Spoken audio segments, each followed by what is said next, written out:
Guys, स्वागत है आपका एग्जाम अड्डा क्लासेस में। और मैं आपका मित्र सुरेंद्र गंगवार। आज हम पढ़ेंगे महात्मा गांधी का दर्शन और उनके शैक्षिक विचार शिक्षा को लेकर क्या हैं। तो वीडियो शुरू करने से पहले अगर आपने चैनल को सब्सक्राइब ना किया हो तो सब्सक्राइब कर दें और बेल आइकन प्रेस कर दें, जिससे आने वाले वीडियोज़ की लेटेस्ट नोटिफिकेशंस आपको मिलती रहे। तो सबसे पहले गाइज हम पढ़ेंगे महात्मा गांधी के विचारों को गांधीवाद कहा जाता है। महात्मा गांधी के जो भी विचार हैं उनको ही गांधीवाद कहा जाता है। इससे पहले हम वीडियो स्टार्ट करें, गांधी जी का जन्म आपको पता ही होगा 2 अक्टूबर 1869 को हुआ था पोरबंदर काठियावाड़ गुजरात में। और इनकी मृत्यु हुई थी 30 जनवरी 1948 को। इनका पूरा नाम था मोहनदास करमचंद गांधी। इनकी माता का नाम पुतलीबाई और पिता का नाम करमचंद गांधी।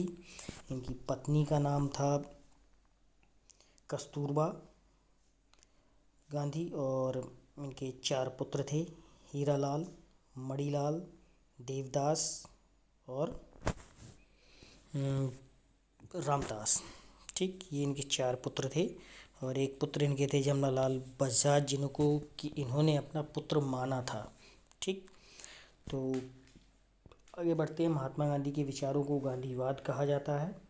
गांधी जी ने कहा था, गांधीवाद नामक कोई वस्तु नहीं है और ना मैं अपने पीछे कोई संप्रदाय छोड़ना चाहता हूँ। मेरा ये दावा भी नहीं है कि मैंने कभी किसी नए सिद्धांत का आविष्कार किया है। मैंने तो सिर्फ शाश्वत सत्यों को अपने नित्य जीवन से और प्रतिदिन के प्रश्नों पर अपने ढंग से उतारने का प्रयास मात्र किया है। गाइस, गांधी जी के अनुयायियों ने गांधी जी के बिखरे अव्यवस्थित विचारों को संकलित कर क्रमबद्धता प्रदान की और इसे ही उन्होंने गांधीवाद नाम दे दिया। आगे बढ़ते हैं। गांधी जी का सामान्य दर्शन। तो सामान्य दर्शन में सबसे पहले ईश्वर पर भरोसा। गांधी जी ईश्वर पर भरोसा करते हैं। सत्य, व्यक्ति को किसी भी परिस्थिति में हो व्यक्ति को हमेशा सत्य बोलना चाहिए। अहिंसा, व्यक्ति को अहिंसा का मार्ग ही अपनाना चाहिए। छोटे से छोटा जीव हो उस पर भी उसे हिंसा नहीं करनी चाहिए। प्रेम का मतलब बताया गांधी जी ने कि प्रेम जो है प्रत्येक जीव से व्यक्ति को प्रेम करना चाहिए। एक आदर्श समाज की कल्पना की है जो सत्य अहिंसा पर आधारित हो और सत्याग्रह, अर्थात किसी भी वस्तु के लिए, किसी भी सच के लिए आप आग्रह कर सकते हैं।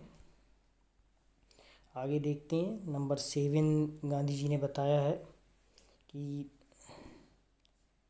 नंबर 7 बताया है गांधी जी ने, साध्य तथा साधन की पवित्रता। राजनीति और धर्म दोनों चीज़ें होनी चाहिए, दोनों ही राष्ट्र के लिए इम्पोर्टेंट है। गांधीवाद की विशेषताएं या पक्ष में तर्क भी दिए गए हैं। ये अध्यात्मवाद पर आधारित है। गांधीवाद की जो महत्वपूर्ण विशेषता क्या है, अध्यात्मवाद पर आधारित है। ये एक व्यवहारिक दर्शन है। गांधी जी ने कहा भी है कि शिक्षा ऐसी होनी चाहिए जो व्यक्ति के व्यवहार में काम आए। सत्याग्रह, वही अर्थात सत्य के लिए आग्रह। अहिंसा पर आधारित होनी चाहिए शिक्षा व्यवस्था। आदर्श राज्य की कल्पना की है गांधी जी ने। सर्वोदय, सभी समाज की उन्नति हो सके। और छुआछूत के विरोधी रहे हैं और इन्होंने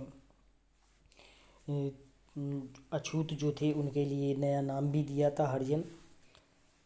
और विकेंद्रित अर्थव्यवस्था तथा न्यासधारिता का सिद्धांत भी गांधी जी ने दिया। न्यासधारिता और विकेंद्रीकृत अर्थव्यवस्था का सिद्धांत गांधी जी ने दिया। साध्य तथा साधन के बारे में बताया। विश्व बंधुत्व, अर्थात पूरी सृष्टि क्या है वो भाई हैं। अंतर्राष्ट्रीयवाद का समर्थन किया गांधी जी ने।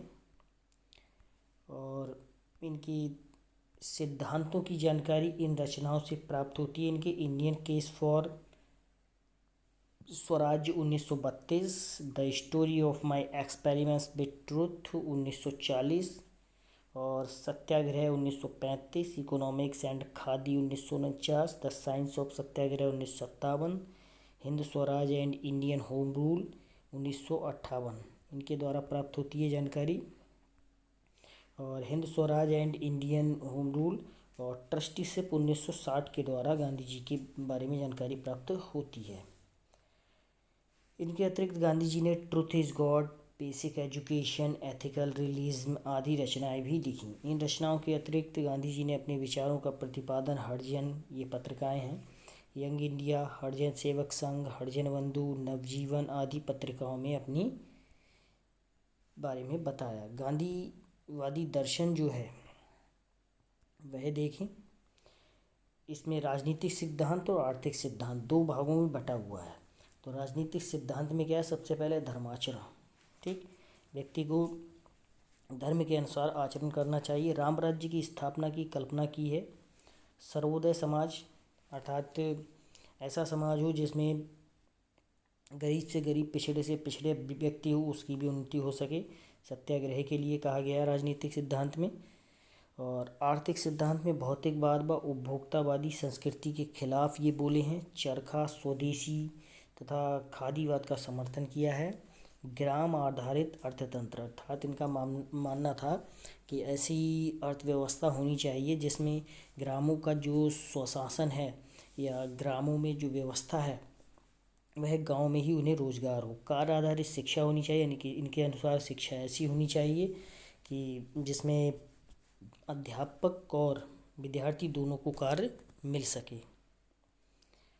और इसके बाद में गांधी जी ने अंग्रेज़ों द्वारा विकसित शिक्षा पद्धति की 3 महत्वपूर्ण कमियां बताई हैं।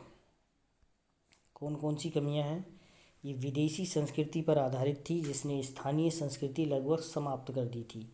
ये विकसित शिक्षा पद्धति जो अंग्रेजी की थी उसकी कमियां बताई हैं। ये हृदय और हाथ की संस्कृति की उपेक्षा कर पूर्णतः दिमाग तक ही सीमित रहती है, यानी कि बौद्धिक रूप से है। जबकि गांधी जी क्या चाहते थे कि शिक्षा ऐसी होनी चाहिए जिससे व्यक्ति का सर्वांगीण विकास हो। विदेशी भाषा के माध्यम से यही शिक्षा संभव नहीं है। गांधी जी ने क्या कहा था, विदेशी भाषा के माध्यम से सही शिक्षा संभव नहीं है। अच्छा, गांधी जी की शिक्षा के उद्देश्य क्या थे, तो देख लेते हैं गांधी जी की शिक्षा के उद्देश्य क्या थे।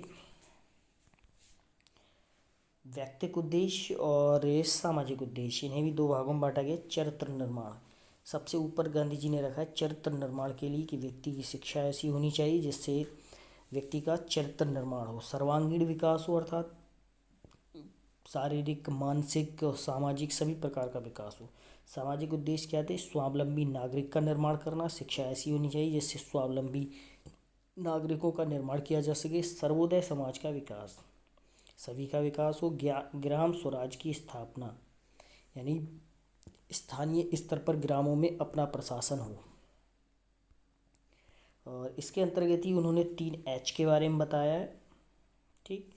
H फॉर हेड, एक H का मतलब क्या हो गया, हेड अर्थात सिर, और एक H का मतलब हो गया हैंड, और दूसरे H का अर्थ हो गया, वो नंबर 3rd H का अर्थ हो गया हार्ट, ठीक। तो 3 H के बारे में गांधी जी ने बताया है।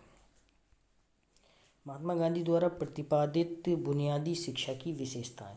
महात्मा गांधी ने कहा है कि 6 से 14 वर्ष तक की आयु के सभी बच्चों एवं बच्चियों को अनिवार्य एवं निःशुल्क शिक्षा प्रदान हो। ये महात्मा गांधी ने ही कहा था अपनी बुनियादी शिक्षा में।